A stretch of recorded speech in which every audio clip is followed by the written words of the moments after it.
फिर आपको मालूम है बांग्लादेश में एक हिंदू युवक को पेड़ से लटका के जिंदा जला के मार दिया गया। नतीजा दंगे हो गए। इसलिए भारत के हिंदू बांग्लादेशियों का विरोध कर रहे हैं। नतीजा क्या हुआ? बांग्लादेशियों ने भारत के लोगों को वीजा देने पर रोक लगा दी, क्योंकि भारत के हिंदू अगर बांग्लादेश गए तो हिंदुओं पर हो रहे अत्याचार का विरोध करेंगे, जो बांग्लादेशियों को पसंद नहीं है। मतलब भारत के हिंदुओं का खून बांग्लादेशी हिंदुओं के लिए खौल उठता है। मसलन बांग्लादेश ने भारत के हिंदुओं को बांग्लादेश जाने पर प्रतिबंध लगा दिया कि बांग्लादेश नहीं जा सकते, और हम हिंदुओं पर अत्याचार नहीं सहेंगे, ये हमारा कहना है, चाहे हमको बांग्लादेश से युद्ध ही क्यों ना करना पड़े। भारत के सामने बांग्लादेश नहीं टिक सकता। हम बांग्लादेशियों को घरों में घुस के मारेंगे, क्योंकि बांग्लादेश के पास एयरक्राफ्ट शिप 224 है।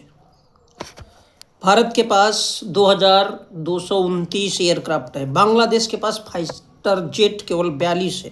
भारत के पास फाइटर जेट 513 है। बांग्लादेश के पास मात्र 65 हेलीकॉप्टर है, और भारत के पास 899 हेलीकॉप्टर है। अटैक हेलीकॉप्टर बांग्लादेश के पास शून्य है, कुछ भी नहीं है, और भारत के पास 80 है। बक्सरबंद गाड़ियाँ बांग्लादेश के पास सिर्फ 11,500 है, 11,500, और भारत के पास 1.5 लाख बक्सरबंद गाड़ियाँ है।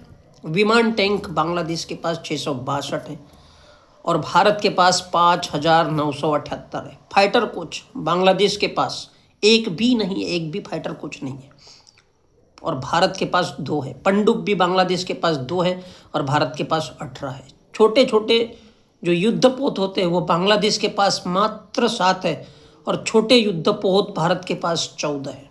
तो क्यों ना बांग्लादेश से युद्ध करे? हम तो कभी भी जीत सकते, एक झटके में जीत जाएंगे, क्योंकि बांग्लादेशी हिंदुओं पर अत्याचार नहीं सहेंगे। क्योंकि बांग्लादेश में जो हिंदू है उनको घर वापसी करके हमको भारत में लाना है। घर वापसी करके भारत में लाना है, उनको खिलाना है, उनको पिलाना है, तो वो हमारे हिंदू जो बांग्लादेश में है वो सुरक्षित रहेंगे। उनको भारत लाना है। और बांग्लादेशी प्रधानमंत्री डर के मारे यूनुस खान अमेरिका में जाकर के घुस गया है। वो अमेरिका से बचाव करता है, कहता है कि बचाओ बचाओ। तो हम क्यों छोड़े? अभी अपने हिंदुओं का तो वापस लाना है ना इस देश में।